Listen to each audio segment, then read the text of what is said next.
नमस्कार दर्शकों, YouTube के मेरे चैनल में आप सबका स्वागत है। आज मैं आपके लिए लेकर आई हूँ मिथुन राशि का दिसंबर 2020 का राशिफल। आज हम इस वीडियो में देखेंगे कि मिथुन राशि के जातकों के लिए दिसंबर का माह कैसा जाएगा। मैं आपको ये जो राशिफल बता रही हूँ वो आपकी चंद्र राशि पर आधारित है। अगर आपकी चंद्र राशि मिथुन है तो आप ये वीडियो देख सकते हैं। सबसे पहले हम देखें कि मिथुन राशि के लिए दिसंबर के माह में ग्रहों की स्थिति क्या है। पंचम भाव में तुला राशि में शुक्र विद्यमान है और 12 दिसंबर के बाद शुक्र वृश्चिक राशि में आपके छठे भाव में चले जाएंगे और माह के अंत तक रहेंगे। छठे भाव में माह के आरंभ में केतु, सूर्य व बुध की युति होगी और सूर्य जो है 14 दिसंबर को धनु राशि में प्रवेश करके आपके सप्तम में आ जाएंगे और 18 दिसंबर को बुध भी धनु राशि में प्रवेश करके आपके सप्तम में आ जाएंगे। देवगुरु बृहस्पति माह के आरंभ से ही आपके अष्टम में विद्यमान होंगे मकर राशि में, और जहां उनकी शनि महाराज की संग युति होगी। इस प्रकार आपके अष्टम भाव में एक नीच भंग राजयोग बन रहा है।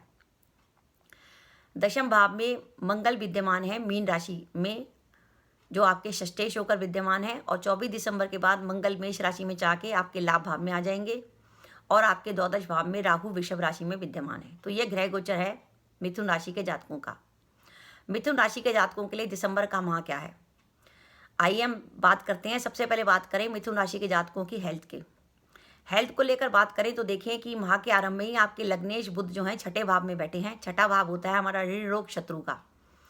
ये बुध का छठे भाव में बैठना दो बातों का संकेत दे रहा है। एक तो आपको अपने स्वास्थ्य का बिल्कुल ध्यान रखना पड़ेगा, क्योंकि बुध जो है वो अपने शत्रु मंगल की राशि में बैठे हैं और वो राहु केतु के अक्ष में हैं, और ये वहाँ पे रहेंगे 18 दिसंबर तक। 18 दिसंबर के बाद बुध जो है धनु राशि में आकर लग्नेश लगन को देखेगा, जिससे आपकी हेल्थ में इंप्रूवमेंट आएगी। तो आपको 17-18 दिसंबर तक अपने स्वास्थ्य को लेकर बिल्कुल सावधानी रखनी है, और अगर आपको कोई हेल्थ से जुड़ी प्रॉब्लम है तो अपना नियमित रूप से इलाज कराइए। तो हेल्थ को लेकर बिल्कुल लापरवाही ना बरतिए, और अगर कोई हेल्थ का प्रॉब्लम आ जाती है तो 18 दिसंबर के बाद उसमें सुधार होगा। दूसरी बात क्या होगी कि लग्नेश आपका छठे भाव में गया है। छठा भाव होता है ऋण रोग शत्रु का। तो इस माह आपको थोड़े से शत्रुओं से सजग रहना पड़ेगा, क्योंकि क्या होगा कि तो लग्नेश छठे भाव में गया है, और दूसरा 12 दिसंबर के बाद शुक्र भी जो है छठे भाव में आ जाएंगे। शुक्र के छठे भाव में आने से क्या होता है कि शत्रु ज़्यादा बली हो जाते हैं, शत्रु आपको परेशान करने की कोशिश करते हैं। तो आप अपने शत्रुओं से सजग रहिए। अगर आपकी मिथुन राशि के जातक हैं, अगर कोर्ट केस वगैरह की डेट आती है विशेषकर 12 दिसंबर के बाद, तो उसमें पूरी सावधानी रखिए। तो ये तो आ गया आपका हेल्थ को लेकर, और आपके शत्रुओं और कोर्ट केसेस की बात आ गई। अब हम बात करें आपके कैरियर के लिए। अगर आपने मेरे पहले के वीडियो देखे हुए हैं तो आपको ये जानकारी होगी कि मैं शुरू से बताती आ रही हूँ कि 20 नवंबर को देवगुरु बृहस्पति जो अष्टम में चले गए हैं, उसका सबसे ज़्यादा नेगेटिव प्रभाव मिथुन राशि के जातकों पर पड़ेगा, क्योंकि देवगुरु बृहस्पति आपके दशमेश भी हैं और सप्तमेश भी हैं। तो सबसे पहले अगर हम कैरियर की बात करें, तो अगर हम जॉब की बात करते हैं तो आपको ध्यान रखने की ज़रूरत है कि दिसंबर के माह में एक तो छठे भाव के स्वामी मंगल आपके दशम भाव में विद्यमान है, और एक आपके दशमेश गुरु जो हैं अष्टम में विद्यमान है। जॉब को लेकर किसी प्रकार की लापरवाही बिल्कुल मत करिए। कार्यस्थल पर सावधानी रखें। कार्यस्थल पर कोई बंदा आपसे दुश्मनी निकालने की कोशिश कर सकता है। अपनी जॉब को बदलने का समय बिल्कुल सही नहीं है, ना ही जॉब छोड़ने का विचार बनाएं। जॉब को करते रहिए। आप मिथुन राशि के जातक हैं। मिथुन राशि एक बुध प्रधान राशि है।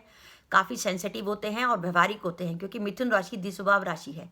और द्विस्वभाव राशि की विशेषता क्या होती है कि जातक ना तो ज़्यादा तेजी से काम करता है और ना ज़्यादा रुक के काम करता है, और परिस्थितियों के अनुसार सामंजस्य भी बिठाने में सक्षम होता है।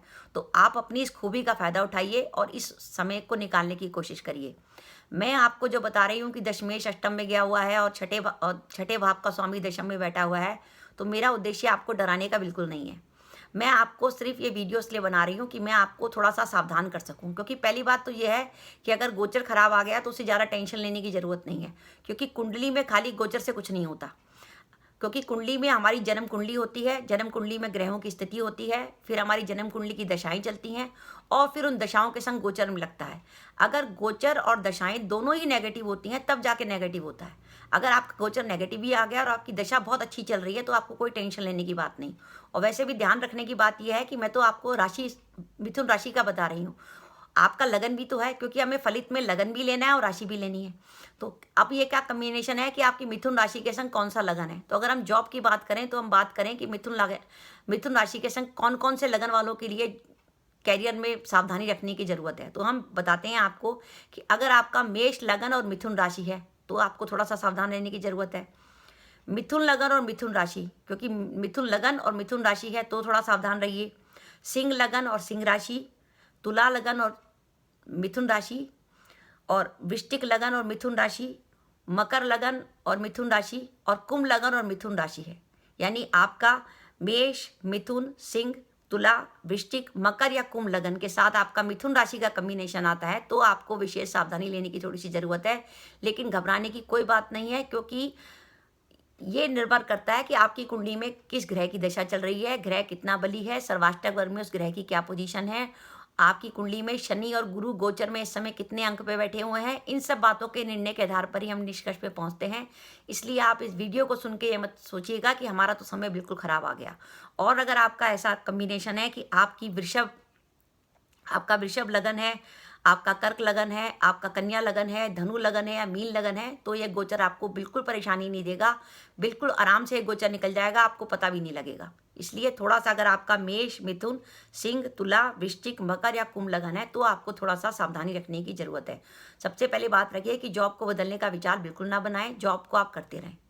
और अगर आपको जॉब में बिल्कुल परेशानी आती है तो आप सिंपल सा काम करिए कि आपके लाभेश जो है मंगल हैं, रोज एक जगह बैठ जाइए और 7 बार हनुमान चालीसा का पाठ करिए। बजरंग बली आपके सारे दुश्मनों का नाश कर देंगे और आपको जॉब में बिल्कुल कोई परेशानी नहीं आएगी। अष्टम में जो शनि चल रहे हैं उनका नेगेटिविटी, क्योंकि मिथुन राशि है, शनि की ढैया चल रही है, बजरंग बली की जितनी पूजा करेंगे उतना लाभ होगा। और अगर आपको व्रत करने से गुरेज नहीं है तो आप इस समय को निकालने के लिए क्या करिए कि शनिवार का व्रत करिए, एक टाइम मीठा भोजन खाइए और शाम को सुंदरकांड का पाठ करिए। दिन भर व्रत में रहिए, कुछ फल वगैरह खा लीजिए, शाम को सुंदरकांड का पाठ करिए और एक टाइम मीठा भोजन करिए। आपको पता भी नहीं लगेगा ये गोचर कैसे निकल गया। तो इसलिए थोड़ी सी सावधानी रखेंगे तो ज़्यादा आपको पैनिक होने की ज़रूरत नहीं है। तो ये तो बताया मैंने, जॉब में थोड़ी सावधानी रखिए। व्यापार के लिए भी मैं कहूँगी कि निवेश के लिए कोई बड़े निवेश का जोखिम कम से कम दिसंबर माह में तो बिल्कुल ना उठाएं, क्योंकि आपको लोन संबंधी भी कोई प्रॉब्लम आ सकती है। अब दूसरी जो महत्वपूर्ण बात मिथुन राशि के लिए है कि दाम्पत्य जीवन में सावधानी रखने की जरूरत है, क्योंकि आपका सप्तमेश अपनी नीच राशि में अष्टम में गया है। क्योंकि ये गोचर पहले भी आया था 29 मार्च से लेकर 29 जून के बीच में। मेरे पास कई केसेस आए जिसमें उन्होंने कहा साहब हम तो तलाक लेने की सोच रहे हैं, तो ये गलत है। अगर गोचर खराब है तो आप उसकी नेगेटिविटी आपके ऊपर आएगी। लेकिन आप सबसे पहला ध्यान रखिए कि आप राशिफल सुनते हैं तो उसका फायदा ये है कि आपको जब पता है कि आपकी मिथुन राशि है और आपका समय खराब है तो वैवाहिक जीवन के बारे में कोई भी आप डिसीजन मत लीजिए, आप डिसीजन छोड़ दीजिए। 6 अप्रैल 2021 को यही देवगुरु बृहस्पति जब आपके भाग्य भाव में आ जाएंगे तो सब कुछ ठीक हो जाएगा। इसलिए आप वैवाहिक जीवन को लेकर कोई डिसीजन ना लें। प्रेम संबंधों की अगर हम बात करें मिथुन राशि के लिए तो माह के आरंभ में तो प्रेम संबंध के लिए समय काफ़ी अच्छा है, लेकिन 12 दिसंबर के बाद आपका पंचमेश छठे भाव में चला जाएगा। तो एक तो प्रेम संबंध में किसी प्रकार की गलतफहमी या तनातनी होने की संभावना बनती है किसी प्रकार की। इस माह आपको संतान के स्वास्थ्य को लेकर भी कोई चिंता हो सकती है। अगर आपकी संतान बड़ी है तो आपकी संतान के साथ आपका कोई विवाद भी हो सकता है। विद्यार्थी वर्ग के लिए पंचमेश का छठे भाव में जाना और विद्या बुद्धि के कारक गुरु का जो है अष्टम भाव में आना संतान पढ़ाई के लिए किसी प्रकार की बाधा दे सकता है।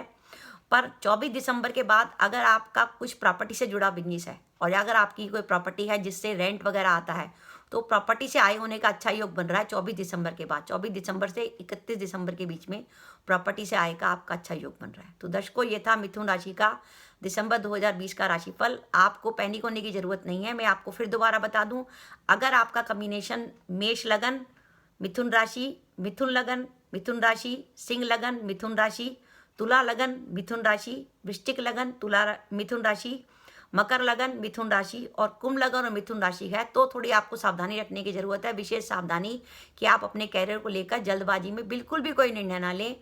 अपनी शक्ति का इस्तेमाल करिए और ज़्यादा आपको प्रॉब्लम आती है, आपको बजरंगबली की उपासना से भी कोई फायदा नहीं मिलता, तो आप चाहें तो अपनी मिथुन राशि की रक्षा के लिए आप विष्णु सहस्त्रनाम का भी पाठ कर सकते हैं। विष्णु सहस्त्रनाम के पाठ से भी आपके कामों में आ रही बाधाएं आपकी दूर होंगी।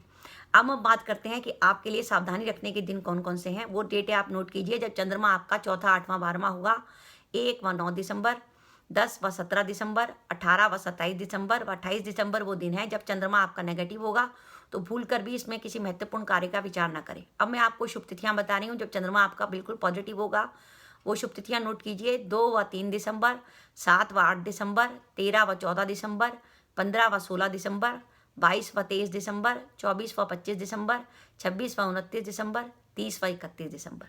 तो दर्शकों, ये था मिथुन राशि का दिसंबर 2020 का राशिफल। मिथुन राशि को थोड़ा सा अपने काम में सावधानी रखने की ज़रूरत है। अगर आप रूटीन का काम करते रहेंगे तो आपको कोई प्रॉब्लम नहीं आएगी, लेकिन आप सोचें कि आप इस समय में किसी नए काम का प्लान कर लेंगे, किसी बात की बड़ी इच्छा कर लेंगे, तो आपको प्रॉब्लम आ सकती है। क्योंकि गुरु और शनि जैसे ग्रह जिनका गोचर काफ़ी लंबे समय के बाद आता है, उनकी कनेक्टिविटी अष्टम भाव से होती है, तो कामों में बाधाएं नहीं स्वाभाविक है। चाहे आप जॉब करते हो उसमें प्रॉब्लम हो सकती है, और आप व्यापार करते हो उसमें भी आपको बाधा आने की संभावना है। और साथ ही दाम्पत्य जीवन में पूरा सावधानी रखिए। अगर आप थोड़ा सावधानी से चलेंगे, थोड़ा सा पूजा पाठ करेंगे, विष्णु सहस्त्रनाम करिए, सुंदरकांड का पाठ करिए, हनुमान चालीसा पढ़िए, तो निश्चित रूप से ये बुरा समय भी आपका निकल जाएगा। तो दर्शकों, आपको मेरा वीडियो कैसा लगा प्लीज़ कमेंट बॉक्स में कमेंट करके बताइएगा। आपके कमेंट्स का मुझे इंतजार रहेगा। इसके साथ ही अगर आप मेरे चैनल पर पहली बार आए हैं और आपने मेरा चैनल अभी तक सब्सक्राइब नहीं किया, तो कृपया मेरा चैनल सब्सक्राइब कर दें, साथ ही बेल आइकन को भी दबा दें, जिससे जब भी मैं अपने वीडियो अपलोड करूँ उसके नोटिफिकेशन आपको मिल जाए और आप मेरा वीडियो देख सकें। इसके साथ ही नमस्कार दर्शकों, जय माता दी।